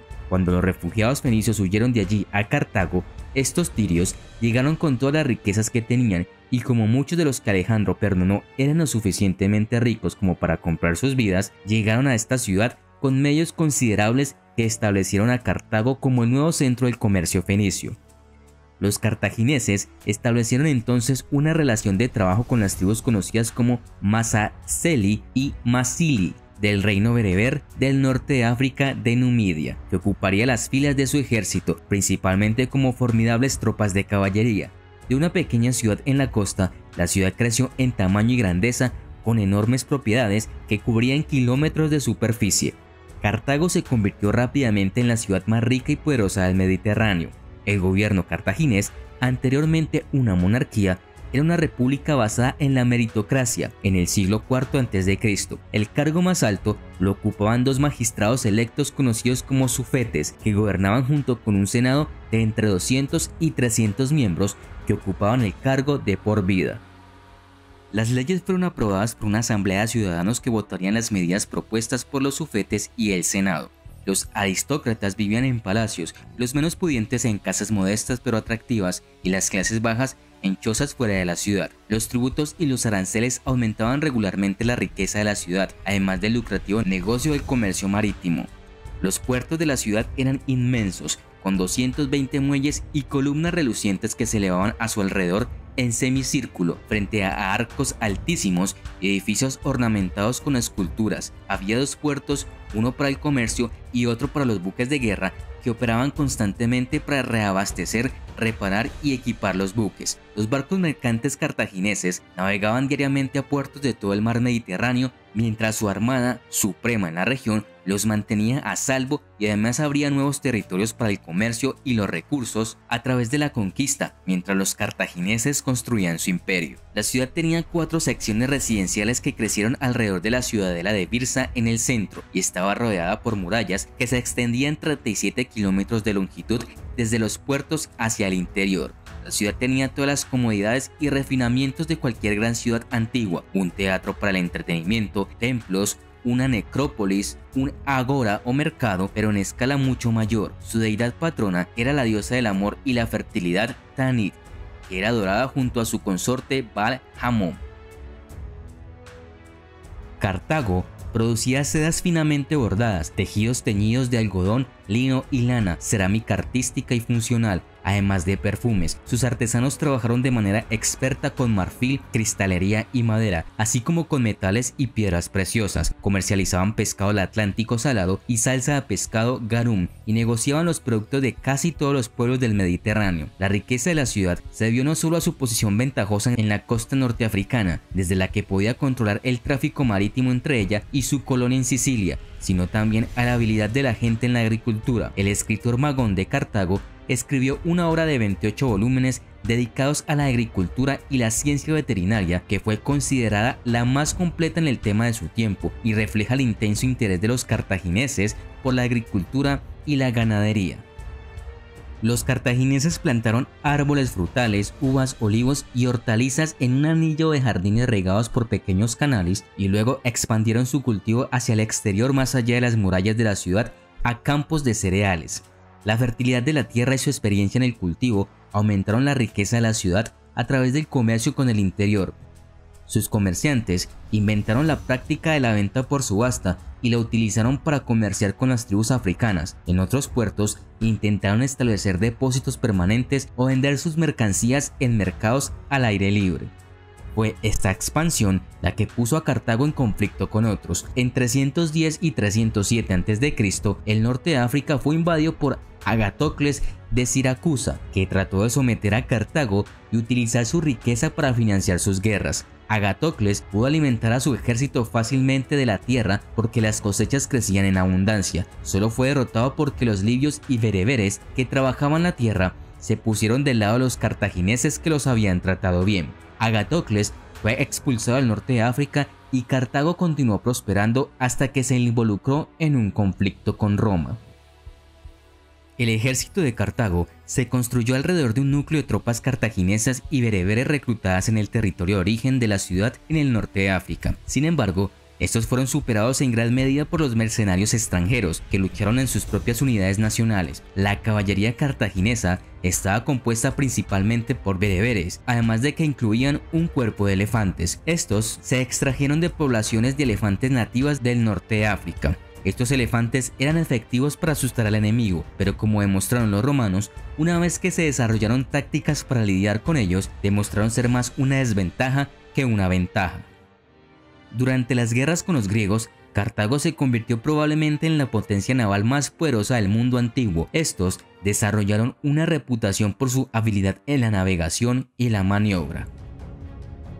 El control de Sicilia se dividió entre Roma y Cartago, quienes apoyaron a facciones opuestas en la isla, lo que rápidamente provocó que ambas partes entraran en conflicto directamente entre sí. Estos conflictos se conocerían como las guerras púnicas. En ese momento, Roma era más débil que Cartago y no representaban mayor amenaza. La armada cartaginesa había podido hacer cumplir durante mucho tiempo el tratado que impedía que la República Romana comerciara en el Mediterráneo occidental. Sin embargo, cuando comenzó la primera guerra púnica, Roma demostró ser mucho más ingeniosa de lo que Cartago podría haber imaginado.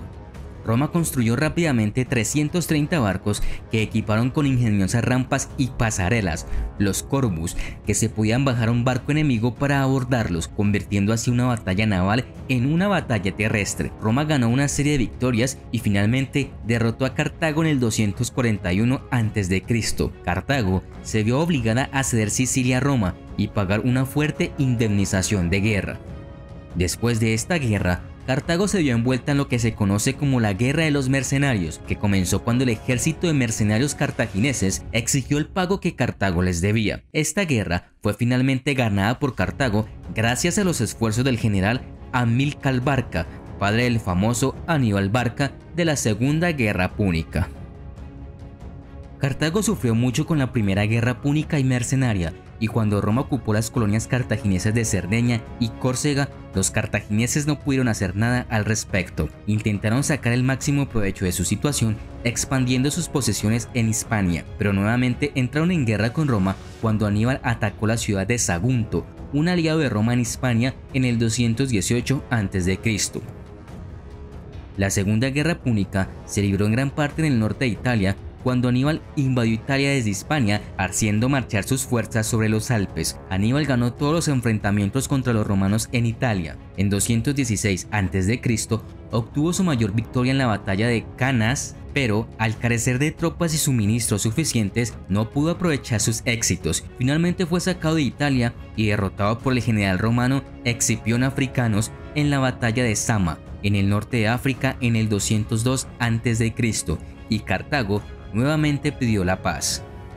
Colocada nuevamente bajo una fuerte indemnización de guerra por parte de Roma, Cartago luchó para pagar su deuda, mientras también trataban de defenderse de las incursiones de la vecina Numidia bajo el rey Masinisa. Masinisa había sido el aliado de Roma en la Segunda Guerra Púnica y Roma le animó a asaltar el territorio cartaginés a voluntad. Cartago fue a la guerra contra Numidia y al hacerlo rompió el tratado de paz con Roma que prohibía a Cartago movilizar un ejército. Cartago sintió que no tenía más remedio que defenderse de las invasiones de Masinisa, pero Roma la censuró y le ordenó pagar una nueva deuda de guerra a Numidia.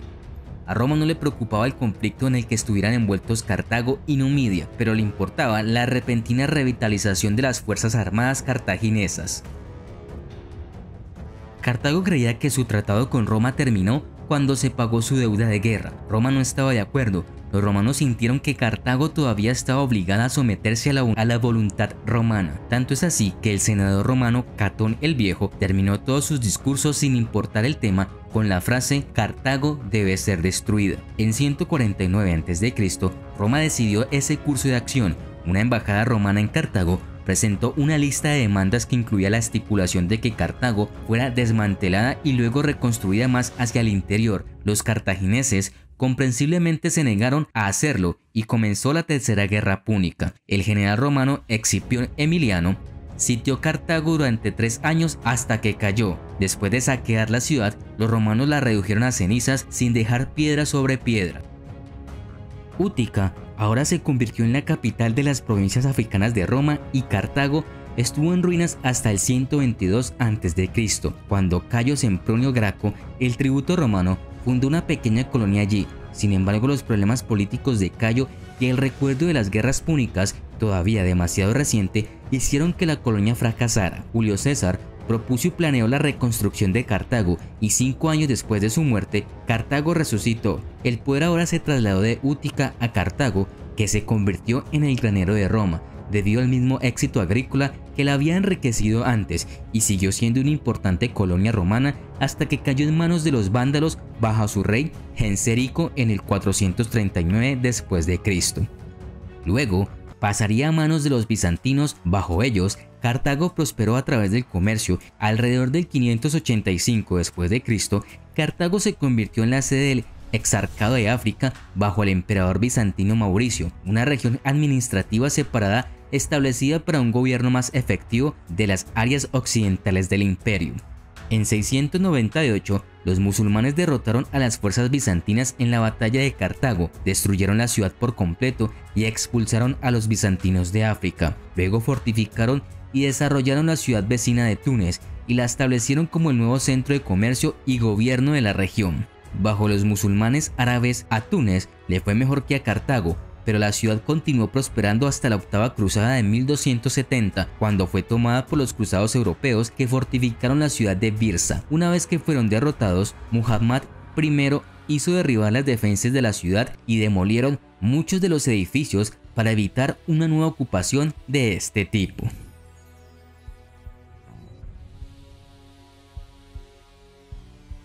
El Imperio Romano es considerado la civilización más grande, poderosa e importante de la historia occidental. Comenzó en el año 27 a.C.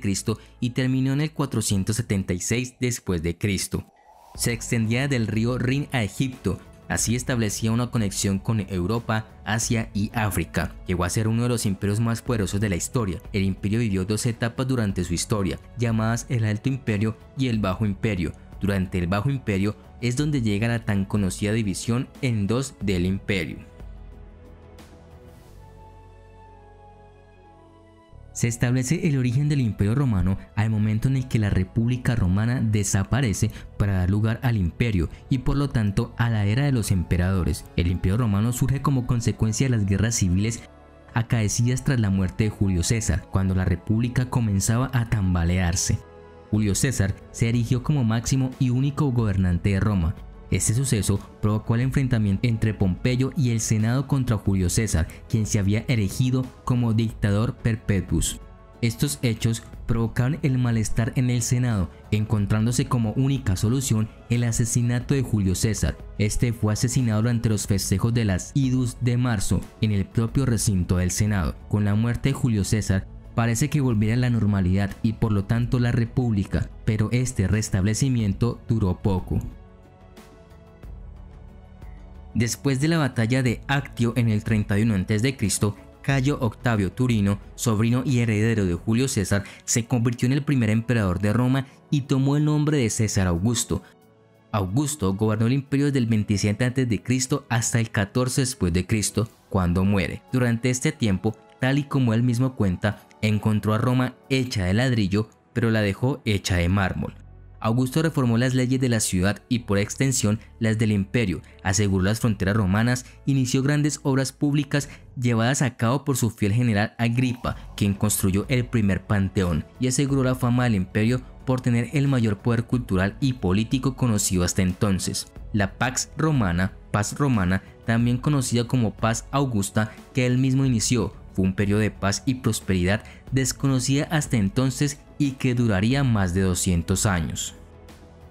Augusto y sus sucesores trabajaron duro para mantener gran parte de la imagen de la república, mientras en la práctica ejercían algo cercano al poder absoluto. Bajo la república, el poder se compartía entre muchos funcionarios y se limitaba a periodos cortos. Augusto alteró este sistema al tomar muchas de las oficinas y sus poderes para sí mismo, mientras mantenía la idea de que todavía eran oficinas separadas, que al menos en teoría podrían transferirse a otra persona.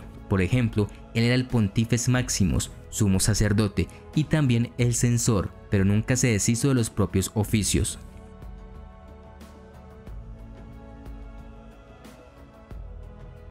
Augusto emprendió la gran tarea de reorganizar el Imperio Romano, introduciendo grandes reformas. El emperador era la máxima autoridad política, religiosa y militar en el Imperio Romano.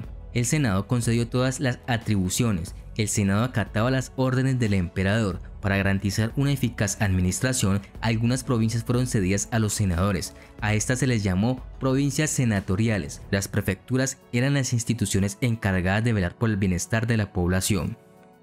La nobleza, como siempre, seguía teniendo el poder, pero no en lo político. Los esclavos habían aumentado por las constantes conquistas, se dedicaban a los servicios domésticos, la agricultura, la minería, las artesanías y las grandes construcciones. La minería prosperó gracias a las provincias conquistadas, ricas en minerales y a la disponibilidad de gran cantidad de esclavos en los mercados.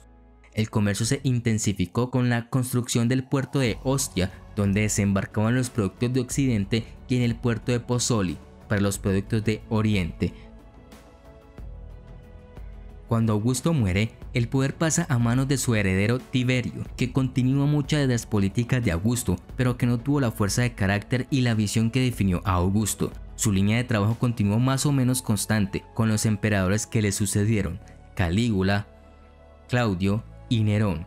A estos 5 primeros gobernantes del imperio se les conoce como la dinastía Julio-Claudia, debido a ser los descendientes de la familia Julia y Claudia.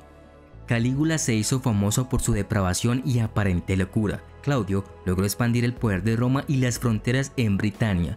El gobierno de Nerón fue un caso diferente. Calígula y Claudio fueron asesinados durante su reinado. El suicidio de Nerón dio fin a la dinastía Julia-Claudia e inició un periodo de inestabilidad social conocida como el Año de los 4 Emperadores. Los 4 emperadores fueron Galba, Otón, Vitelio y Vespasiano. Después de Nerón, en el 68 después de Cristo, Galba asume el mando del imperio y casi de forma inmediata se vio que no encajaba en el puesto. Fue asesinado por la guardia pretoriana. Otón le sucedió el mismo día de su muerte y algunos registros antiguos comentan que se esperaba que fuera buen emperador. Sin embargo, el general Vitelio buscó acaparar todo el poder y comenzó una breve guerra civil que terminó con el suicidio de Otón y el ascenso al trono de Vitelio, quien demostró no ser mejor que Galba, dedicándose a una vida de lujo y ocio, dejando de lado sus responsabilidades. Las legiones declararon al general Vespasiano emperador y marcharon contra Roma. Vitelio fue ejecutado por los hombres de Vespasiano y este tomó el mando justo cuando hacía un año que Galba había ascendido al trono. Con Vespasiano comienza la dinastía Flavia, que se caracterizó por promover grandes proyectos de obras públicas, prosperidad económica y la expansión del imperio. Vespasiano gobernó desde el 69 al 79 después de Cristo. Durante este periodo comenzó las obras del Anfiteatro Flavio, el famoso Coliseo de Roma, que sería completado durante el reinado de su hijo Tito. Durante el principio del gobierno de Tito se produjo la erupción del monte Vesubio, que enterró las ciudades de Pompeya y Herculano. Tito falleció de unas fiebres en el 81 después de Cristo y fue sucedido por Domiciano, que gobernó desde el 81 hasta el 96 después de Cristo. Domiciano aseguró y expandió las fronteras de Roma y continuó con los proyectos de obra pública iniciados por su hermano y mejoró la economía del imperio. A pesar de eso, su método y políticas autocráticas lo hicieron impopular entre el Senado romano. Fue asesinado en el 96 después de Cristo. El sucesor de Domiciano fue su consejero Nerva, quien funda la dinastía Antonina, que gobernó Roma entre el 96 y el 192 después de Cristo. Este periodo estuvo marcado por una creciente prosperidad debido a los llamados 5 buenos emperadores de Roma. Entre los años 96 y 180 después de Cristo, 5 hombres excepcionales gobernaron Roma y llevaron al imperio romano a un nuevo periodo de esplendor: Nerva, Trajano, Adriano, Antonino Pío y Marco Aurelio. Bajo su mandato, el imperio romano se hizo más fuerte, estable y se expandió en tamaño y alcance. Lucio Vero y Cómodo son los 2 últimos emperadores de la dinastía Antonina. Vero fue coemperador con Marco Aurelio hasta su muerte en el 169 después de Cristo y parece que fue una unión poco efectiva. Cómodo, hijo y heredero de Aurelio, fue uno de los emperadores más despreciados en la historia de Roma y fue conocido por su tren de vida lujoso a costa del imperio. Murió estrangulado en el 192 después de Cristo. Con el fallecimiento de Cómodo termina la dinastía Antonina y sube al poder el prefecto Pertinax. Pertinax gobernó durante 3 meses hasta que fue asesinado. Le siguieron en rápida sucesión otros 4 emperadores en un periodo conocido como el Año de los 5 Emperadores, que terminó con el ascenso al poder de Septimio Severo. Este emperador gobernó Roma entre el 193 al 211 después de Cristo. Fundó la dinastía Severa, que derrotó a los partos y expandió el imperio. Sus campañas en África y Britania fueron enormes y costosas, contribuyendo a las dificultades financieras de Roma. Fue sucedido por sus hijos Caracalla y Geta, siendo este último asesinado por Caracalla. Caracalla gobernó hasta el 217 después de Cristo, cuando fue ejecutado por su guardaespaldas. Fue bajo su gobierno cuando la ciudadanía romana se extendió a todos los hombres libres del imperio. Esta ley se creó con el propósito de recaudar impuestos, ya que después de su promulgación el imperio tenía más habitantes a los que aplicar las leyes de recaudación. La dinastía Severa continuó bajo la manipulación de Julia Maesa hasta el asesinato de Alejandro Severo en el 235, que llevó al imperio a un periodo de caos conocido como la crisis del siglo III. y se caracteriza porque Roma se encuentra en una guerra civil constante, ya que varios líderes militares luchan entre sí por el control del imperio. La crisis además es notoria por la inestabilidad social y económica generalizada, debida en parte a la devaluación de la moneda romana que impulsaron los severos. Y finalmente, la disolución del imperio, que se dividió entre regiones diferentes. El imperio fue reunificado por Aureliano, cuyas políticas fueron desarrolladas y mejoradas aún más por Diocleciano, quien estableció la tetrarquía para mantener el orden a lo largo y ancho del imperio. Diocleciano se retiró voluntariamente en el 305 después de Cristo y la tetrarquía se disolvió, ya que las regiones rivales en el imperio se enfrentaban entre sí por el predominio. A la muerte de Diocleciano en el 311, Magencio y Constantino llevaron al imperio a una nueva guerra civil. En el año 302 después de Cristo, Constantino venció a Magencio en la batalla del puente Milvio. Dado que Constantino creía que Jesucristo era responsable de su victoria, Constantino decretó una serie de leyes, tales como el Edicto de Milán en el 303 después de Cristo, por las que ordenaba tolerancia religiosa en todo el imperio y más específicamente tolerancia con el cristianismo. Constantino eligió la figura de Jesús para legitimar y aumentar su autoridad y poder, del mismo modo que otros emperadores habían usado la misma técnica. El primer concilio de Nicea fue precedido por Constantino para establecer los elementos de la nueva fe y para decidir sobre aspectos tales como el origen divino de Jesús. El emperador Constantino estabilizó el imperio, revaluó la moneda y reformó el ejército. Además fundó la ciudad de Nueva Roma sobre la antigua Bizancio, que terminó llamándose Constantinopla. Este emperador es conocido como Constantino el Grande. Después de su fallecimiento, sus hijos heredaron el imperio y rápidamente se sumieron en una serie de conflictos familiares que llegaron a amenazar todo el trabajo de Constantino. Sus tres hijos, Constantino II, Constante II y Constancio, se dividieron el imperio, pero comenzaron a luchar entre ellos para ver quién merecía más. Durante estas disputas, Constantino II y Constante murieron. Constancio II falleció después de nombrar a su primo Juliano su heredero y sucesor.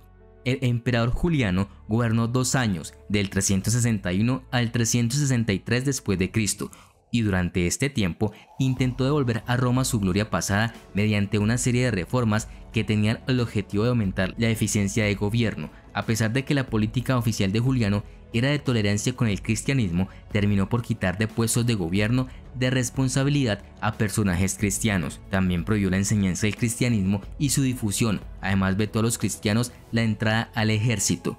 Juliano murió en la campaña contra los persas y con él se terminó la dinastía que Constantino había comenzado.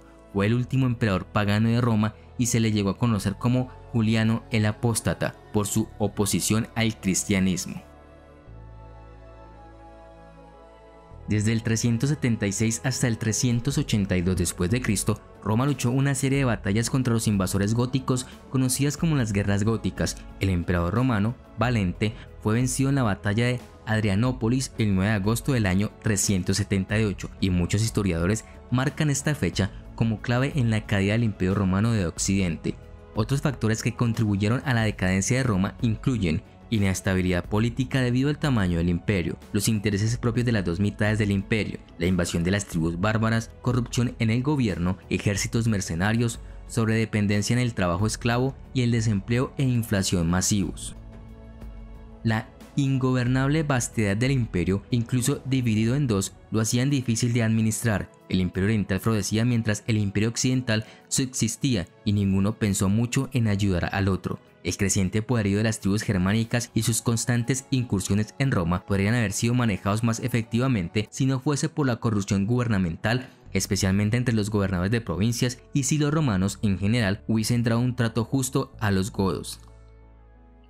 El ejército romano, formado en gran medida por mercenarios bárbaros que no tenían lazos étnicos con Roma, ya no podían salvaguardar las fronteras tan eficientemente como lo habían hecho alguna vez, ni el gobierno podía seguir recaudando impuestos fácilmente en las provincias. El Imperio Romano de Occidente terminó oficialmente el 4 de septiembre del año 476 después de Cristo, cuando el emperador Rómulo Augustulo fue depuesto por el rey germano Odoacro. El Imperio Romano del Este continuó como el Imperio Bizantino hasta 1453 y a pesar de que al principio se le llamaba Imperio Romano, ya no se asemejaba al mismo.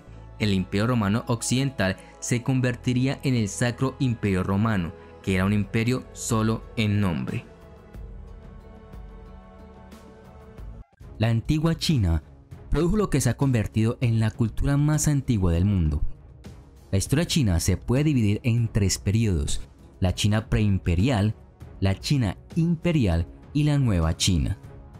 El pueblo chino no llegó a China desde algún otro lugar, sino que se cree que son descendientes directos de los hombres de las cavernas prehistóricos que vivieron en el norte de China hace cientos de miles de años. La civilización china tal como la conocemos se desarrolló por primera vez a lo largo del gran recodo del río Amarillo, donde la tierra era blanda y fácil de trabajar con las toscas herramientas de los hombres de la Edad de Piedra de China. Desde el río Amarillo, los chinos se extendieron hacia el norte, el este y el sur, absorbiendo a tribus aborígenes. Ocuparon la mayor parte del país entre el río Yangtze y Huanghe. Fue allí donde los antiguos asentamientos de agricultores se convirtieron en las primeras ciudades y uniones nacionales chinas. De estas pequeñas aldeas y comunidades agrícolas surgió un gobierno centralizado, el primero de los cuales fue la dinastía Xia. La dinastía fue fundada por el legendario Yu el Grande, quien trabajó incansablemente durante 13 años para controlar las inundaciones del río Amarillo que habitualmente destruían las cosechas de los agricultores. Estaba tan concentrado en su trabajo que se decía que no regresó a casa ni una sola vez en todos esos años. Esta dedicación inspiró a otros a seguirlo. Después de controlar las inundaciones, Yu conquistó las tribus San Miao y fue nombrado sucesor por el entonces gobernante Shun, reinando hasta su muerte. Yu estableció el sistema hereditario de sucesión y por tanto el concepto de dinastía. El hijo de Yu, Qi, gobernó después de él y el poder permaneció en manos de la familia hasta que el último gobernante Xia, Ye, fue derrocado por Tang, quien estableció la dinastía Shang.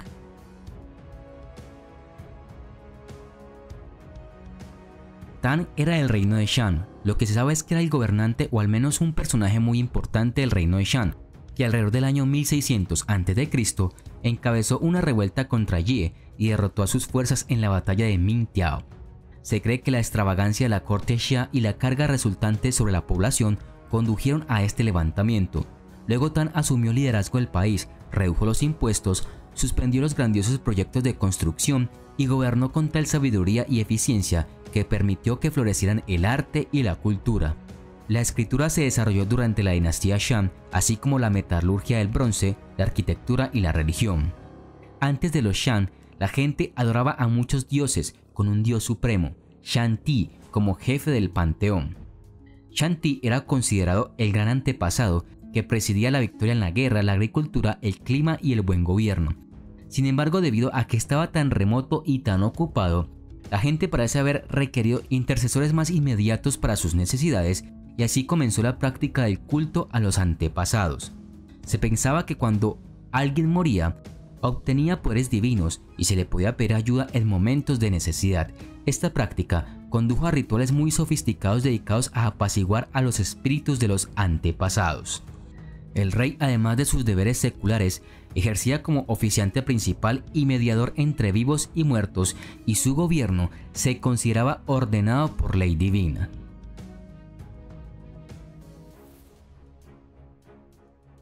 Alrededor del año 1046 a.C., el rey Hu de la provincia de Zhou se rebeló contra el rey Shan y derrotó a sus fuerzas en la batalla de Muye, estableciendo la dinastía Zhou. Hu y su familia invocaron el mandato del cielo para legitimar la revuelta, ya que sentía que los Shan ya no actuaban en interés del pueblo y por lo tanto habían perdido el mandato entre la monarquía y el dios de la ley, el orden y la justicia, Shanti. El mandato del cielo se definió así como la bendición de los dioses sobre un gobernante justo y el gobierno por mandato divino. Cuando el gobierno ya no sirviera a la voluntad de los dioses, ese gobierno sería derrocado. Al mismo tiempo, sin embargo, los diferentes estados se estaban separando del gobierno central del Luoyang y proclamándose soberanos.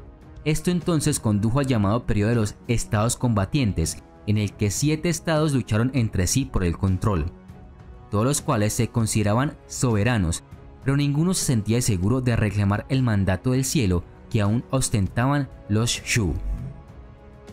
Pero finalmente el estado de Qin ganó la supremacía sobre Shao y finalmente los derrotó en la batalla de Changping.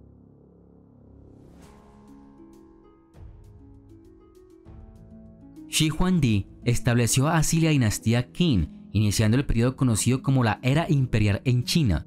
Ordenó la destrucción de las fortificaciones amuralladas que habían separado los diferentes estados y encargó la construcción de una gran muralla a lo largo de la frontera norte de su reino. Aunque hoy queda poco el muro original de Xinhuadi, la gran muralla china se inició bajo su gobierno. Sin embargo, su gobierno se caracterizó cada vez más por una mano dura en la política interna. Reclamando el mandato del cielo, suprimió todas las filosofías excepto el legalismo que había sido desarrollado por Shang Yan, y siguiendo el consejo de su principal asesor Liu Xiu, ordenó la destrucción de cualquier libro de historia o filosofía que no correspondiera al legalismo, su línea familiar, el estado de Qin o él mismo. El culto a los antepasados y la tierra de los muertos comenzó a interesar al emperador más que su reino de los vivos.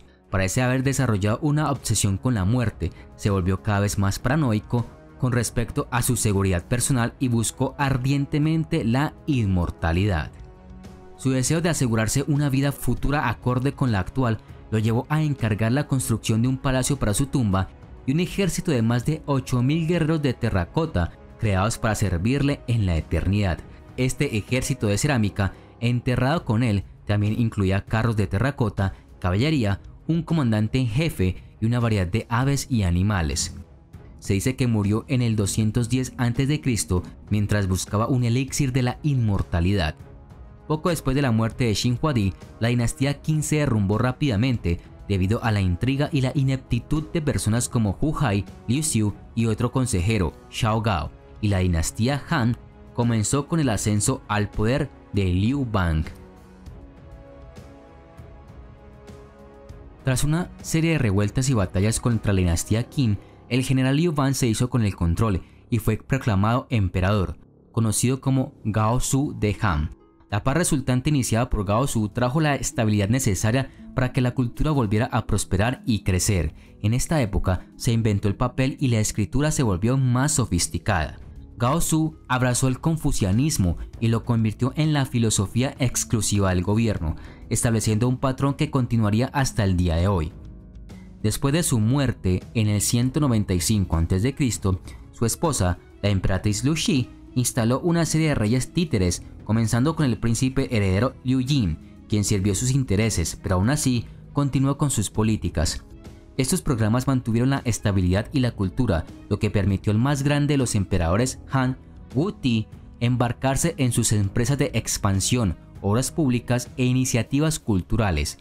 Envió a su emisario Shang Qian al oeste en el 138 a.C., lo que resultó en la apertura oficial de la Ruta de la Seda en el 130 a.C.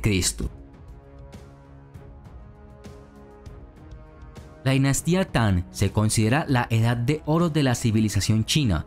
Gao Zu mantuvo y mejoró prudentemente la burocracia iniciada por la dinastía Sui, al tiempo que prescindió de operaciones militares y proyectos de construcción extravagantes.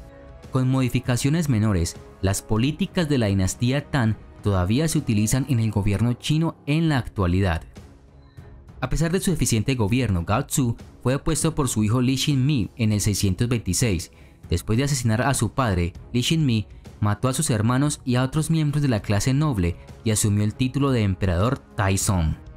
Taizong fue sucedido por su hijo Gaozong, cuya esposa, Wu Zetian, se convertiría en la primera y única mujer monarca de China.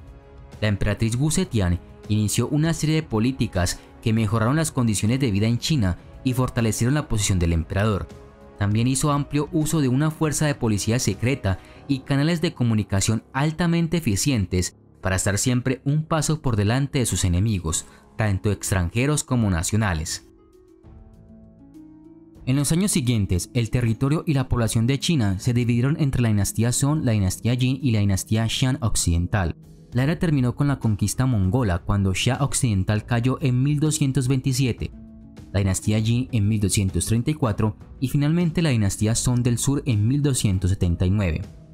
La dinastía Yuan fue proclamada formalmente en 1271, cuando el gran Khan de los mongoles, Kublai Khan, uno de los nietos de Genghis Khan, asumió el título adicional de emperador de China y consideró su parte heredada del imperio mongol como una dinastía china.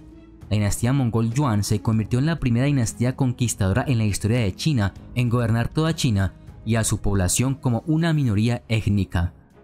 Durante la dinastía Yuan hubo un resentimiento general entre la población contra el dominio mongol. Sin embargo, más que la causa nacionalista, fueron principalmente una serie de desastres naturales y gobiernos incompetentes los que desencadenaron levantamientos campesinos generalizados desde la década de 1340. Después del enfrentamiento naval masivo en el lago Poyang, Xu Yuanshan prevaleció sobre otras fuerzas rebeldes en el sur, se proclamó emperador y fundó la dinastía Ming en 1368. Fue así como la dinastía Ming fue fundada por Xu Yuanshan en 1368, quien se proclamó emperador Hongwu.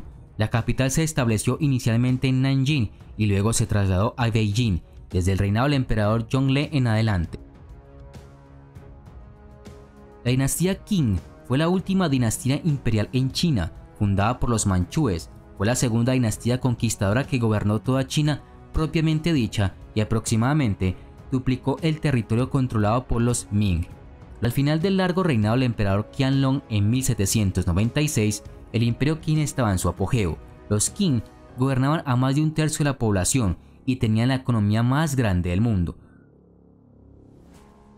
El 10 de octubre de 1911 estalló en China una revolución que puso fin al sistema imperial que había regido el país durante más de 2 milenios. El levantamiento comenzó el 10 de octubre de 1911 en Wuhan, cuando las fuerzas revolucionarias se sublevaron contra la dinastía Qin, que gobernaba el país desde 1644. La dinastía Qin estaba debilitada por la corrupción, la decadencia y la opresión extranjera. La población china buscaba reformas políticas y sociales que fueron abanderadas por Su Yat-sen, fundador del Partido Revolucionario Chino Kuomintang, que abogaba por una república democrática. El 1 de enero de 1912 se proclamó la República de China en Nankín, con Sun Yat-sen como presidente provisional. La presión creciente llevó al gobierno a forzar la abdicación del último emperador, Puyi, quien entonces tenía solo 6 años, el 12 de febrero de 1912. La revolución de Shanghái allanó el camino para el desarrollo político moderno en China, pero se enfrentó a desafíos como la invasión japonesa, que propició la aparición del movimiento comunista liderado por Mao Zedong y desembocó en una guerra civil. Aún así, se recuerda como una fecha importante, tanto que en Taiwán aún se festeja el 10 de octubre como Día de la República.